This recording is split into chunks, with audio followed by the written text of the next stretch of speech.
అండి, మీరంతా ఎలా ఉన్నారు? బాగున్నారని ఇంకా బాగుండాలని మనస్ఫూర్తిగా కోరుకుంటున్నాను.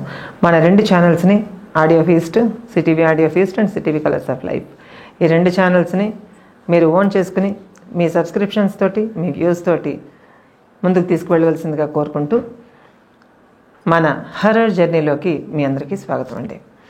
ఈ హర్రర్ జర్నీలో నేను చేసిన ఘోస్ట్ హంటింగ్ ఎక్స్పీరియన్సెస్ నేను చెప్తున్నాను. మా వాళ్ళకి నాకు జరిగిన సంఘటనలు నేను చెప్తున్నాను. ఇవన్నీ 1000% నిజమైనటువంటి యథార్థ సంఘటనలు కనుక ఇందులో లేని హర్రర్ చూపించలేను, ఉన్నదాన్ని మార్చలేను. సో నెక్స్ట్ ఈ అందరికీ ఒక ఆఫర్ అండి, ఘోస్ట్ లవర్స్కి ఒక ఆఫర్. నవంబర్లో మేము ప్రారంభించబోయే ఘోస్ట్ హంటింగ్ కార్యక్రమం సెకండ్ ఇన్నింగ్స్ అండి. మేము చేసింది ఫస్ట్ ఇన్నింగ్స్, ఇప్పుడు మీరు చేయబోయేది సెకండ్ ఇన్నింగ్స్. దీనికి ఆసక్తి గలవారు, యువతీ యువకులు ఎవరైనా కానీ, మేల్ అండ్ ఫిమేల్ ఎవరైనా పనికొస్తారండి. వాళ్ళు గుండె ధైర్యం ఉన్నవాళ్ళు, ముందుకు దూసుకు వెళ్ళగలిగిన వాళ్ళు, 25 నుంచి 30 సంవత్సరాల వయస్సులో ఉన్నవాళ్ళు మాత్రమే దీనికి అర్హులు. పూర్తి ధైర్య సాహసాలతో ముందుకెళ్ళే వాళ్ళు నాకు కావాలి. అలాంటి వాళ్ళు ఎవరైనా, ఆసక్తి కలిగిన వాళ్ళు ఎవరైనా ఉంటే కనుక తప్పకుండా నా పర్సనల్ మెయిల్ ఐడి కింద డిస్క్రిప్షన్లో ఇస్తున్నాను, దానికి మీరు కాంటాక్ట్ చేయండి. అట్లాగే మన రెండు ఛానల్స్లోనూ మీరు మీ జీవితంలో ఎదుర్కొన్నటువంటి యథార్థ సంఘటనలు, భయానక సంఘటనలు ఏమైనా ఉన్నట్లయితే దాన్ని మన ఛానల్స్ ద్వారా మీరు వినాలని భావించినట్లయితే తప్పకుండా మీకు జరిగిన యథార్థ సంఘటనని నాకు మెయిల్ చేయండి.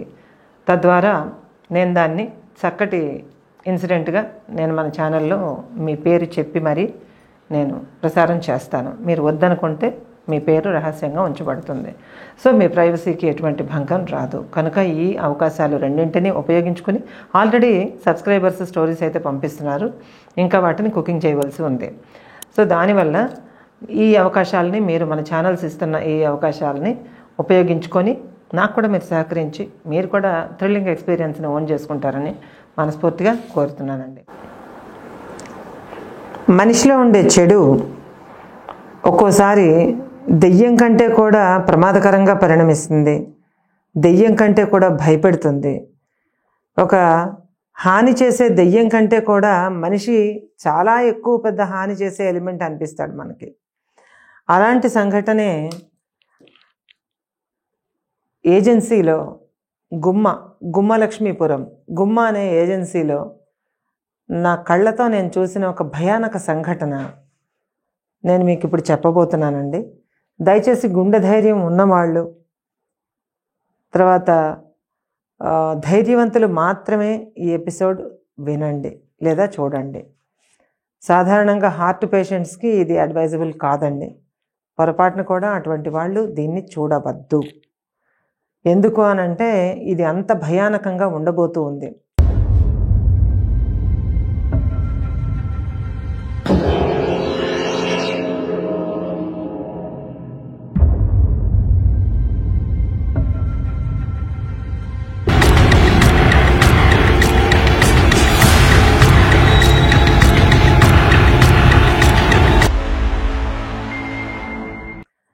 సాధారణంగా పట్టణాల్లో ఉన్న వాళ్ళకి ఎటువంటి నమ్మకాలు ఉండవు, పల్లెటూళ్ళల్లో ఉన్న వాళ్ళకి చాలా నమ్మకాలు ఉంటాయి అని మనం అనుకుంటాం. ఈ నమ్మకాలు ప్రపంచవ్యాప్తంగా అన్ని దేశాల్లో, అన్ని ప్రాంతాల్లో కూడా ఉన్నాయండి. అట్లాగే గుమ్మ లక్ష్మీపురం, విజయనగరం జిల్లా గుమ్మ లక్ష్మీపురం అని 2 ఊళ్ళండి. ఆ 2 పచ్చటి కొండల మధ్య ప్రకృతి ఒడిలో ట్విన్ బేబీస్ కూర్చున్నట్టుగా ఉంటాయండి. ఆ ఊళ్ళు ఆల్మోస్ట్ కలిసే ఉంటాయి. గుమ్మ లక్ష్మీపురం, దానికి బస్సు కూడా గుమ్మ లక్ష్మీపురం అనే ఉంటుంది తప్ప గుమ్మ లక్ష్మీపురం అని 2 రకాలుగా ఉండదు. అక్కడికి వెళ్ళిన వాళ్ళు కావాలంటే గుమ్మ వెళ్తారు, లేదంటే లక్ష్మీపురం వెళ్తారు. కానీ 2 ఊళ్ళన్న విషయం చాలామందికి కూడా తెలియదండి. అటువంటిది ఎత్తైన కొండలు, సాయంత్రం 3 గంటలు అయితేనే చీకటి పడిపోయి వర్షాలు పడిపోయే ఏజెన్సీ ఏరియా. తెల్లవారేసరికి ఉదయం 9 గంటలు అయితే 6లా ఉంటుంది, మధ్యాహ్నం 12 అయితే ఉదయం 8లా ఉంటుంది. చాలా కవర్ అయిపోయి యాష్ కలర్ మబ్బులతో నిండిపోయినటువంటి ఊరులాగా ఉంటుందండి. అది ఎప్పుడో కానీ దారుణమైన ఎండలు రావు. ఈ మధ్యకాలంలో మరి గ్లోబల్ వార్మింగ్ వల్ల ఎలా మారిపోయిందో నాకైతే తెలియదు. కానీ నేను చూసిన గుమ్మ మాత్రం మోస్ట్ బ్యూటిఫుల్ ఏజెన్సీ ల్యాండ్స్కేప్ గుమ్మ. అటువంటి గుమ్మ నేను వెళ్ళింది దేనికి అంటే, అక్కడ మాకు దగ్గరలో గిరిజన్ కార్పొరేషన్లో బంధువులు ఉండేవారండి. ఉద్యోగం చేసేవాడు ఆయన. నాకు అతను వరుసకు బాబాయ్ అవుతాడు. ఆయన అక్కడ పనిచేసేటప్పుడు ఏర్పడిన పరిచయాలు తర్వాత కూడా కొనసాగుతూ ఉంటాయి. నాతో ఒకసారి ఒకళ్ళు పరిచయం అయిన తర్వాత 25 ఏళ్ళైనా ఆ పరిచయం అలా కొనసాగుతూనే ఉంటుంది. నేను కట్ చేయను ఎవరిని. అట్లాగే నేను ఒకసారి గుమ్మ వెళ్ళడం జరిగిందండి. అప్పుడు నాకు 20 సంవత్సరాలు. గుమ్మ వెళ్ళడం జరిగింది. గుమ్మలక్ష్మీపురం వెళ్ళాను నేను.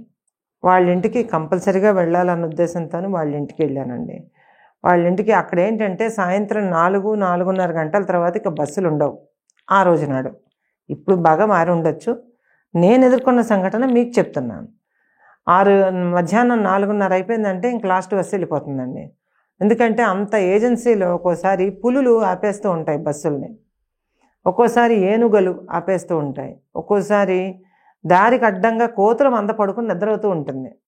ఎలాగ బస్సు వాడు చూస్తూ వెళ్ళిపోతాడు. ఒక్కోసారి కొండముచ్చులు బస్సు మీద ఉన్న లగేజ్ని మీద నుంచే పట్టుకొని వెళ్ళిపోతుంటాయి, చెట్ల మీద నుంచి. అందువల్ల ఎవరు రిస్క్ చేయరండి. అది ఘాటేమీ కాదు, కానీ దట్టమైన అడవిలోంచి బస్సులు వెళ్తూ ఉంటాయి. అటువంటి రిస్కీ జర్నీస్ ఇంచుమించు ఎండవేళప్పుడే అయిపోతాయి. మధ్యాహ్నం 4 గంటలకు ఆ రోజుల్లో లాస్ట్ బస్సు ఉండేదండి.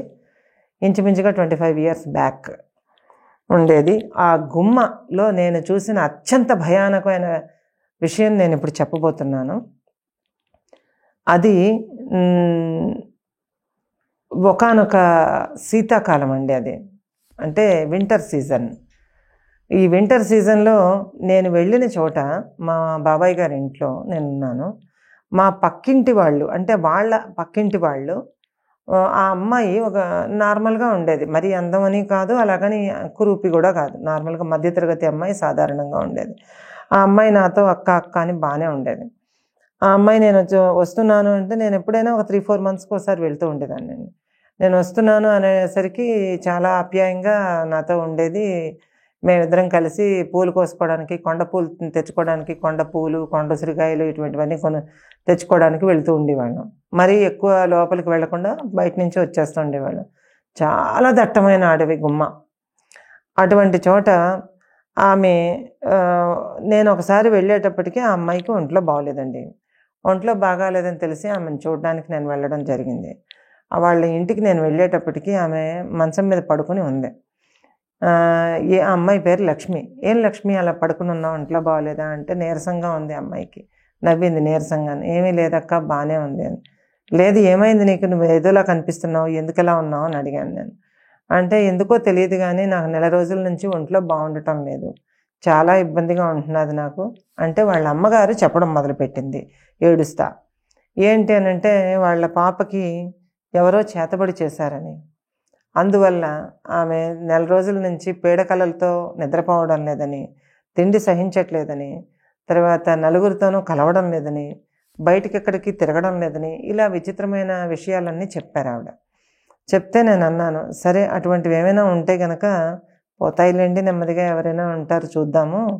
ఇలాగా మంచాన పడ్డ మనిషిలాగా ఉంచేస్తే నిజంగానే బాధగా ఉంటుందండి. ఉన్న జబ్బు కాస్త పెరిగిపోతుంది. నేను వచ్చాను కదా, కాస్త మా ఇంటికి పంపండి, కూర్చుని కాసేపు మాట్లాడుకుని మళ్ళీ వస్తుంది అని అంటే, వద్దమ్మా, ఎవరింటికి వెళ్ళకూడదు ఇటువంటి అప్పుడు అని చెప్పారు ఆవిడ. అంటే అయితే సరేలేండి, మీకు ఏ అవసరమైనా నాకు పిలవండి, నేను వస్తాను. నాకు ఎటువంటి భయాలు, ఎటువంటి మొహమాటాలు, ఎటువంటి ఇబ్బందులు నాకేం లేవు. తప్పకుండా నేను లక్ష్మి కోసం ఏమైనా చేస్తాను, నేను వస్తాను, నాకు పిలవండి అని అంటే, అలాగే లేండి అమ్మ, పర్వాలేదు, చాలా సంతోషం అనేసింది. ఇదండి బ్యాక్గ్రౌండ్. అయిపోయిన తర్వాత నెక్స్ట్ డే నాకేం తోచట్లేదు ఆ అమ్మాయి లేకపోవడం. నెక్స్ట్ డే ఏమో ఆవిడ ఏడ్చుకుంటూ వచ్చింది మన ఇంటికి. ఏడ్చుకుంటూ వచ్చి మా బాబాయ్ గారి ఇంటికి అనమాట ఏడ్చుకుంటూ వచ్చింది. ఏడ్చుకుంటూ వచ్చి ఇలాగ మా పాపకి ఉదయం నుంచి చాలా వామిటింగ్స్ అవుతున్నాయి, అస్సలు ఏమీ చాలా భయంకరంగా ఉంది, ఎందుకో తెలీదు అమ్మాయితో నాకు భయం వేస్తుంది, తను చూస్తూ ఉంటాను, తను ఏమైపోతుందో అని భయం వేస్తున్నది అని ఏడుస్తుంది ఆవిడ.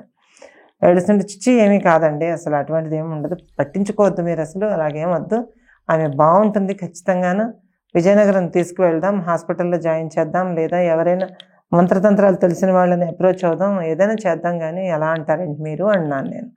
అలా గడిచిపోయింది. అయితే అమ్మ నేను ఒకరి దగ్గరికి విజయనగరం వరకు వెళ్ళొస్తాను, ఒకరి దగ్గర నాకు తెలిసిన వాళ్ళు ఉన్నారు, పార్వతీపురంలో తెలిసిన వాళ్ళు ఉన్నారు, నేను పార్వతీపురం వెళ్ళి అక్కడ ఒకళ్ళు ఉన్నారు తీసుకొని వస్తాను, మంత్రం తెలిసిన వాళ్ళు ఉన్నారు తీసుకొని వస్తాను, నువ్వు అందాక మా పాప దగ్గర సాయం పడుకుంటావా అని అడిగింది. ఎందుకు పడుకోనండి, తప్పకుండా పడుకుంటాను, మీరు వెళ్ళండి అన్నాను నేను. ఆ అమ్మాయికి వామిటింగ్స్ అయ్యి చాలా నీరసంగా ఉంది.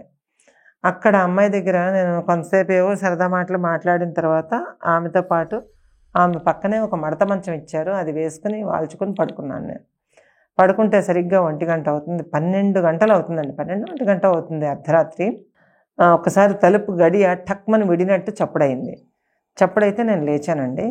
లేచి చూస్తే ఈ అమ్మాయి తలుపు తీసుకుని బయటికి నడుస్తోంది. ఈ అమ్మాయి లక్ష్మి బయటికి నడుస్తోంది. బయటికి నడుస్తుంటే నాకు చెప్పలేనంత ఆశ్చర్యం కలిగింది. ఎందుకంటే బాత్రూమ్కి వెళ్ళడానికి కూడా ఆమెకి అవకాశం లేక చాలా బాధపడుతూ ఉంటే ఆమెని ఇద్దరం 2 చేతి వాళ్ళ అమ్మ నేను కూడాను భుజం మీద చెరుకో భుజం మీద చెయ్యి వేసుకుని ఆమెను బాత్రూమ్కి తీసుకువెళ్తూ ఉన్నాం. అటువంటి కండిషన్లో ఉన్న అమ్మాయి అర్ధరాత్రి 12:30 గంటలప్పుడు తలుపు తీసుకుని తనంతట తాను లేచి నిలబడి ఎక్కడికి వెళ్ళిపోతుంది? ఎందుకో నాకు చాలా డిఫరెంట్గా అనిపించింది.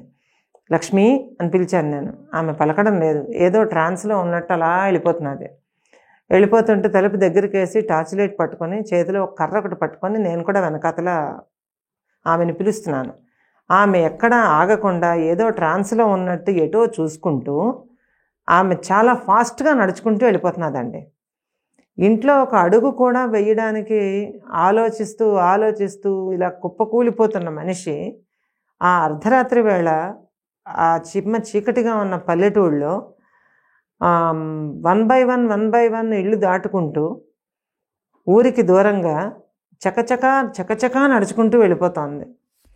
నాకు చాలా ఆశ్చర్యము భయము రెండూ కలిగాయి. ఎవరినైనా పిలుద్దామన్నా ఈలోపు ఆమె కనుమరుగైపోతుందేమో అన్న భయానికి ఆమె వెనకాలే నేను నడుస్తూ కొంతసేపటికి పిలవడం మానేశాను, ఆమె ఎటు వెళ్తుందో చూద్దామని. ఆమె అలా వెళుతూ ఒక దగ్గర మలుపులు తిరిగి ఒక దగ్గర ఆగింది. అప్పుడు చూశాను నేను, అది ఆ ఊరి శ్మశానం అండి. ఆ శ్మశానం దగ్గర అమ్మాయి ఆగింది. ఆగి అటు ఇటు చూసింది. చూసేటప్పటికి అక్కడ దూరంగా ఎవరో కూర్చున్నట్టుగా అనిపించింది నాకు. ఆ అమ్మాయి అలా నడుచుకుంటూ వెళ్ళిపోతుంది. ఆమెకి 20 అడుగులు మెయింటైన్ చేస్తూ నేను కూడా చప్పుడు అవ్వకుండా నెమ్మదిగా నడుచుకుంటూ వెళ్తున్నాను. ఎందుకంటే నావి మువ్వల పట్టీలు, నాకు చిన్నప్పటి నుంచి మువ్వల పట్టీలే ఇష్టం. ఇప్పటికి కూడా మువ్వల పట్టీలే ఉంటాయి నాకు. ఆ మువ్వల పట్టీల వల్ల నేను నడుస్తున్న సౌండ్ వినిపిస్తూ ఉంటుంది. అది తగ్గించుకోవడానికి అన్నట్లుగా నేను చాలా జాగ్రత్తలు తీసుకుంటూ మువ్వల సౌండ్ రాకుండా ఆమె వెనక నడుచుకుంటూ వెళ్తున్నానండి. నడుచుకుంటూ వెళ్తుంటే ఆమె ఆ చీకట్లో, ఆ నక్కలు ఊళలు వేస్తున్న ఆ వాతావరణంలో, ఆ భయానకమైన రాత్రి వేళ ఒంటరిగా నడుచుకుంటూ నేరుగా శ్మశానంలోకి నడుచుకుంటూ వెళ్ళిపోతుంది. అది ఎంత గుండె జలధరింప చేసేటటువంటి అంశం అండి. అక్కడ ఎవడో చాలా దూరంలో, నాకు దూరంలో, చాలా దూరంలో ఒకడు కూర్చొని ఉన్నాడు. వాడి ముందర ఒక చిన్న చితుకుల మంట ఉంది. పెద్ద యజ్ఞకొండము ఇలాంటివేం లేవు సినిమాల్లో చూపించినట్టు, ఒక చితుకుల మంట ఉంది. వాడు కూర్చుని కళ్ళు మూసుకొనో ఏమిటో తెరుచుకుని నాకు కనబడలేదు కానీ ఉన్నాడు ఒకడు.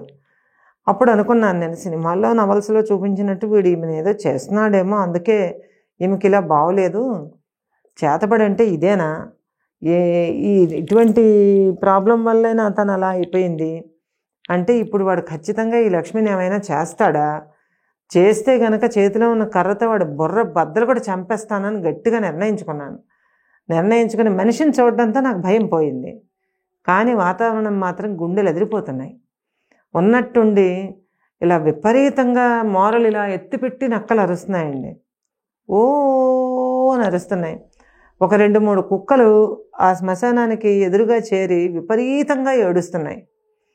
అది ఎంతటి ధైర్యవంతులకైనా సరే గుండె జలధరింపచేసే సన్నివేశం అది మాత్రం. అటువంటి దాంట్లో ఆ 18 ఏళ్ల పిల్ల అలా వెళ్ళిపోతున్నది లోపలికి. ఆమెకు 15 అడుగులు 20 అడుగులు చెట్లు చాటు చేసుకుంటూ నేను కూడా ఆమెని జాగ్రత్తగా ఫాలో అవుతూ వెళ్తూ ఉంటే ఆమె ఎదురుగుండా వెళ్ళింది. చుట్టూ తిరిగి వాడి ఎదురుగుండా వెళ్ళి నిలబడితే అప్పుడు చూశాను వాడిని. వాడి మొహం అంతా కూడా సింధూరం పూసుకున్నాడండి. ఒక ఆదివాసీ లాగా ఉన్నాడు చూడ్డానికి. ఆదివాసీ వాడే, ఎందుకంటే మెడలోని పెద్ద పెద్ద దిష్టి పూసలు లాంటివి నల్లటి పూసలు, ఏవో రంగురంగుల పూసలు వేసుకుని ఉన్నాడు. పెద్దవి ఇంతింత పూసలు వేసుకుని ఉన్నాడు. మనం గేదెలకి గట్రా కడుతూ ఉంటాం దిష్టి తాకకుండా, అలాంటి పూసలు. తర్వాత అటువంటి భయానక వస్తువులు అన్నీ మెళ్ళో వేసుకున్నాడు. ఏవో పెద్ద పెద్ద కొమ్ములు లాంటివి అన్నీ మెళ్ళో వేసుకున్నాడు. తర్వాత భుజాలకిను, ఇక్కడ 2 భుజాలకిను, ఈ కంఠం దగ్గర, ఈ తల మీద ఇక్కడ సింధూరం రాసుకున్నాడు. సింధూరం రాసుకుని ఆటవిక జాతివాడు అనమాట. జుట్టంతా కూడా ఏదో గట్టిగా లాగి బిగించి పెద్ద కొప్పు పెట్టుకున్నాడు, ముడి చుట్టుకున్నాడు మనకులాగా. వాడు ఆమెను చూస్తూనే వాడి మొహంలో ఒక పైశాచిక ఆనందం వచ్చింది. అది నేను మంట వెలుగులో స్పష్టంగా చూస్తున్నాను. వాడు ఆమె ఎదురుగా ఉన్నాడు. వాళ్ళిద్దరికీ పక్కకి ఒక 10 అడుగుల దూరంలో నేనున్నాను. వాడు ఎదురుగా చితుకులు మంట పెట్టుకొని కూర్చున్నాడు. ఆ మంట పక్కనే ఒక పెద్ద అరటి ఆకులు పరిచి ఉన్నాయి. అక్కడ ఆ పాప వచ్చిన అమ్మాయిని ఏదో మంత్రాలు చదువుతుండి చేతిలో ఉన్నదేదో ఆ చితుకుల మీద వేశాడు.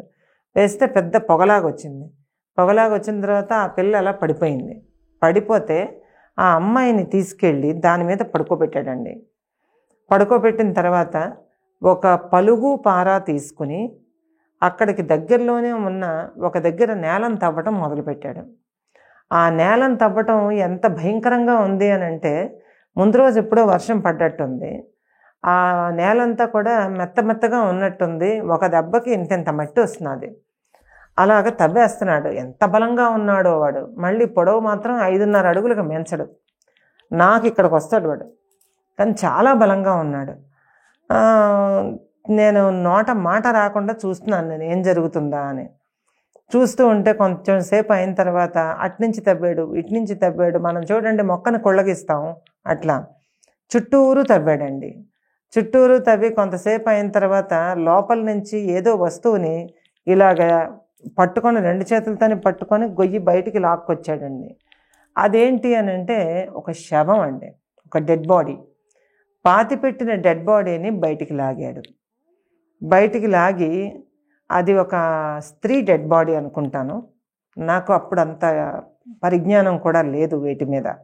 అప్పటికి నేను ఇంకా చదువుకుంటున్నాను ఇంకా. అప్పటికి నాకు 19 ఏళ్ళో 20 ఏళ్ళో, నాకు ఏమీ తెలియదు. నాకు తెలిసిందల్లా ఒక్కటే, నాకు అభిమానంగా చూసేటటువంటి లక్ష్మి అక్కడ ఎవరో ఒక దుష్ట మంత్రగాడి చేతిలో అయితే ఉంది. వాడు డెడ్ బాడీని లాగాడండి. డెడ్ బాడీని లాగి ఆ అరటి ఆకుల పక్కన డెడ్ బాడీని పడుకోపెట్టి ఆ డెడ్ బాడీ ఎంత అసహ్యకరంగా, ఎంత భీకరంగా ఉందంటే చూసేవాళ్ళకి గుండెలు ఎదిరిపోతాయి, పెద్దవాళ్ళకైనా చిన్నవాళ్ళకైనా. నాకు కూడాను ఆ చలికాలంలో కూడా మొత్తం తల వెంట్రుకలలోంచి చెమటలు కారిపోతున్నాయి. అంత భయం పట్టుకుంది నాకు. ఇప్పుడంత ధైర్యం కూడా లేదు. అప్పుడు అంత భయపడుతున్నాను నేను. మొత్తం అంతా చెమటలు పట్టేసి మొత్తం నా బట్టలన్నీ తడిసిపోయి భయంకరమైన భయంలో ఉన్నాను నేను. వాడిని చూస్తేనే నాకు దడచేస్తుంది, నాకు అంత భయంతో ఉన్నాను. వాడు అక్కడ అమ్మాయిని ఏం చేస్తాడు, చేస్తే మాత్రం వాడిని కర్రతో కొట్టేస్తానని నిర్ణయం మీద అయితే ఉన్నాను. అది ఆ క్రతువు ఏదో సాగుతోంది. ఏవో కొన్ని పెద్ద పెద్ద భాషలో ఏవో కొన్ని మాటలు వేరే భాషలో పెద్దగా అరుస్తుండి చుట్టూ ఉన్న వాటిని బయటనో పిలుస్తున్నట్టుగా అన్నింటినీ పిలుస్తున్నాడు. కొంతసేపు అయిన తర్వాత వాతావరణంలో మార్పులు చోటు చేసుకుంటున్నాయి. ఎక్కడి నుంచి వస్తుందో తెలియనట్టుగా గాలి వేస్తోంది నెమ్మదిగా. ఆ చితుకుల మంట కాస్త రైజ్ అవుతోంది. ఆ పక్కనేమో ఆ శవాన్ని పడుకోబెట్టాడు. పడుకోబెట్టి ఈ పిల్ల పడిపోయి ఉంది యాక్చువల్గా. ఆ అమ్మాయిని కూడా శవం పక్కన పడుకోబెట్టాడు. పడుకోబెట్టిన తర్వాత వీడు మంత్రాలు వల్లించటము, పెద్ద పెద్దగా అరవటము, ఏదో ఒక పొడిని తీసుకుని దాని మీద వేయటము. వేస్తున్న ప్రతిసారి వాతావరణంలో మార్పులు అయితే చోటు చేసుకుంటున్నాయి. అలా చోటు చేసుకుంటున్న అలాంటి భయానక సన్నివేశం జరుగుతూ ఉన్నప్పుడు నక్కలు, ఒక 2 నక్కలు వచ్చి వాడి ఎదురుగుండా కూర్చున్నాయి. అవి ఎక్కడి నుంచి వచ్చాయో తెలియదండి. వాటిని కుక్కలు అంటారో నక్కలు అంటారో ఆ రోజు నాకు తెలియదు. ఆ తర్వాత సన్నివేశం అంటే తర్వాత సీన్ క్లైమాక్స్కి వెళ్ళాక తెలిసింది అవి నక్కలని. నేను ఫస్ట్ కుక్కలు అనుకున్నాను, పెద్ద సైజు అడవి కుక్కలు అనుకున్నాను. ఆ కుక్కలని చాలా భయం నాకు. అంటే అలాంటివి కరుస్తాయి, ఒక్కోసారి పీకేస్తాయి, చెప్పలేము. పెంపుడు కుక్కల మాదిరి కాదు. ఎందుకు వచ్చిన గొడవ మనకి, వెళ్ళిపోదామా అక్కడి నుంచి పారిపోయా అనుకున్నాను. కానీ లక్ష్మి నా పరిస్థితిలో వదిలేసి వెళ్ళాలని నాకైతే అనిపించలేదు. ఏదైతే అదే అవుతుంది, చూద్దాము, తేడా వస్తే వీడిని చెదగొడదామని నిర్ణయంతో ఉన్నాను నేను. నాకు ఆ విషయంలో చిన్నప్పటి నుంచి కొంచెం తెగింపు ఎక్కువే. నాకు భయం వేస్తోంది, కోపం వస్తుంది. ఇది ఏంటి, ఎలా ఎదుర్కోవడం దీన్ని, అసలు ఏం చేస్తాడు వాడు. అలాగా 10 నిమిషాలు గడిచిందండి. 10 నిమిషాలు గడిచిన తర్వాత అక్కడ ఒక భయానక సన్నివేశం చోటు చేసుకుంది. ఆ నక్కలు వచ్చాయి. నక్కలకి ఆ 2 నక్కలు వచ్చాయండి. ఆ 2 నక్కలు ఎర్రటి కళ్ళతో వాడికేసి చూస్తున్నాయి. వాడు పక్కన ఉన్నటువంటి కుండలో నుంచి కొన్ని మాంసఖండాలు ఏవో తీసి ఆ నక్కలకు వేస్తున్నాడండి. వేస్తుంటే ఆ నక్కలు 2 పట్టుకొని పారిపోయాయి, వెళ్ళిపోయాయి. ఆ ముక్కలు పట్టుకొని అవి పారిపోయాయి, మళ్ళీ రాలేదు. అవి నక్కలో మరి ఇంకేమిటోనో నాకైతే తెలియదు. అదొక భయానక సన్నివేశం. నేను ఇప్పటికి కూడా మర్చిపోను ఆ విషయం. చేస్తున్నాడు. ఆ తర్వాత పెద్ద పెద్ద మంత్రాలేవో ఆటవిక భాషలాగా ఉంది, అది ఏమిటో తెలియదు ఆ భాష. అందులో గట్టి గట్టిగా అరుస్తున్నాడు. అరుస్తూ ఎంత భీకరంగా అరుస్తున్నాడంటే అంత భీకరంగా అరుస్తున్నాడు. ఆ తర్వాత అనేక రకాలైనటువంటివి ఏవో అన్నీ వేసి కుండలోను అవన్నీ కలిపి ఆ కలిపిందంతా తీసుకెళ్ళి ఆ చితుకుల మంట మీద పెట్టాడు. పెట్టి దాంట్లో ఏమిటో వండుతున్నాడు. అది ఏంటి వండుతున్నాడు, అది ఏం కలుపుతున్నాడో నాకైతే అర్థం కావట్లేదు.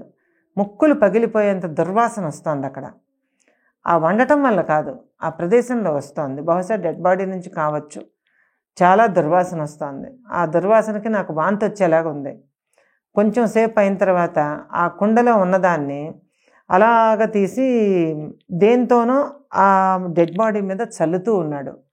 నాకు దానికి కళ్ళు తిరిగిపోతున్నాయి. నాకు భయానికి కళ్ళు తిరుగుతున్నాయి. ఎంతసేపు చూసినా సరే వాడు క్రతువు కొనసాగుతోంది. టైం ఎంత అయిందో తెలియదు. ఆ అమ్మాయిని అక్కడ పడుకోబెట్టారు. వాడు ఇంకెవ్వరూ లేరు దాపుల్లోని, నేనే ఉన్నాను అక్కడ. భయంకరమైన పరిస్థితుల్లో ఉన్నాను. చూస్తే నన్ను కూడా వాడు అదే విధంగా చంపేయచ్చు. అటువంటి కండిషన్లో ఏం చేయాలి, గట్టిగా అరవాలా, ఎవరినైనా పిలుచుకురావాలా, పిలుచుకొచ్చేలోపు అమ్మాయిని వాడు ఏమైనా చేస్తే, ఒకవేళ చంపేస్తే, సినిమాల్లో చూపించినట్టు నరికేస్తే ఎలా, ఏం చెయ్యాలి అని ఆలోచిస్తూ నిలబడ్డాను. కొంచెం సేపు అయిన తర్వాత వాడు ఆ శవం మీద ఒక పంచె కప్పాడు. ఒక పంచె కప్పి దాని మీద వాడు కూర్చున్నాడు. కూర్చొని ఏవేవో మంత్రాలు చదవడం ప్రారంభించాడు. ప్రారంభించిన తర్వాత ఈ అమ్మాయిని మీదనేమో ఏదో నీళ్లు కొట్టాడు. కొట్టిన తర్వాత ఆ అమ్మాయి లేచింది, లక్ష్మి లేచింది. లేచి వాడికి ఆపోజిట్లో ఎదురుగుండా నిలబడి వాడు అంటున్నటువంటి మాటలో మంత్రాలో నాకు తెలియదు అవి. ఆ మంత్రాలకి అనుగుణంగా ఆమె ఇలా ఊగటం మొదలుపెట్టింది. విపరీతంగా ఊగుతోంది. ఆమె జడలు ఎప్పుడు విడిపోయినాయో తెలియదు. జుట్టు విపరీతంగా ఊగుతోంది, ఇలా ఊగుతోంది. ఆమె కళ్ళు రెప్పలు పట్టడం లేదు, మిడిగుడ్లు తేలుతున్నాయి. మిడిగుడ్లు తేలుతూ ఇలా ఊగుతూ ఉంది. ఊగుతూ మిడిగుడ్లు తేలుతూ ఆ తర్వాత నాలుక బయటకు వచ్చింది. నాలుక బయటకు వచ్చి ఇలా అనుకుంటూ వికృతంగా నాలుకని తల చుట్టూ ఇలా ఇలా తిప్పుకుంటూ ఊగుతోంది. అది ఏదైనా పొజిషనా లేకపోతే ఏంటో మరి నాకు తెలియదు. ఈ భయానకమైన సన్నివేశాన్ని నేను గుండెలు అరచేతుల్లో పెట్టుకొని చూస్తున్నాను. నేను ఒకవేళ ఇప్పుడు నేనేమైనా అటు ఇటు నేనున్నట్టుగానే ఉనికి తెలిస్తే వాడు నన్ను కూడా చంపేయచ్చు, లేదా ఆ పొజిషన్లో ఉన్న అమ్మాయి నన్ను చంపేయచ్చు. ఎందుకైనా మంచిదని చెప్పి నోట్లోని చేతులు 2 కుక్కేసుకొని ఎదురు చూస్తున్నాను నేను. అంత భయంగా ఉంది నాకైతే. ఏ క్షణమైనా వాడు కాదు నా గుండె ఆగిపోయేలా ఉంది. కొంచెం సేపు అయిన తర్వాత ఎవరో 2 కాకడాలతో నా వెనక నుంచి చాలా దూరం నుంచి ఎవరో వస్తున్నారు అటువైపు. ఎవరో వస్తున్నారని పసిగట్టిన తర్వాత నాకు మరి కొంచెం భయం, గాబరా పెరిగిపోయింది. నాకు అసలు ఏం చేయాలో కూడా అర్థం కాలేదండి. అర్థం కాలేదు. సరే ఏదైతే అదే అవుతుంది, నేను కొంచెం నక్కి ఉంటాను వెనకాల, ఎందుకు కనపడ్డాం, నక్కి ఉందాం అని చెప్పి చూస్తే అది లక్ష్మి వాళ్ళ నాన్నగారు, వాళ్ళ తాలూకా బాబాయ్ గారు ఇద్దరూ కలిసి కాగడాలతో వస్తున్నారు. కాగడాలతో వస్తూ ఉంటే ఏం చేయాలి అసలు, వాళ్ళని చూడగానే గట్టిగా అరుద్దాం అనుకున్నాను నేను. అరుద్దాం అనుకొని నా నోరు నేనే నొక్కేసుకుని నెమ్మదిగా వాళ్ళకి నేను కనపడేలాగా నెమ్మదిగా వెళ్ళి మాట్లాడద్దు అని సైగ చేశాను నేను. మాట్లాడద్దు అని చెప్పి సైగ చేసి ఇక్కడ ఉందని చూపించాను అనమాట. చూపిస్తే వాళ్ళు అక్కడికి వచ్చారు. అక్కడికి వచ్చి చూసేసరికి ఆ అమ్మాయి ఊగుతూనే ఉంది. కొంతసేపు అయిన తర్వాత వాడు ఆ శవం మీద నుంచి లేచి కిందకి దిగి ఏవేవో అరుస్తూ ఏవేవో ఆ కుండలో వేస్తూ మొత్తం ఆ కుండలో ఉన్న ద్రవాన్ని ఆ తాలూకు డెడ్ బాడీ మీద పోస్తూ అదొక క్షుద్ర క్రతువు ఏదో చేశాడండి. చేసిన తర్వాత ఆ అమ్మాయి తల మీద వీడి చేతిలో ఉన్నటువంటి కర్రతో ఆ పిల్ల తల మీద ఒక దెబ్బ వేశాడు.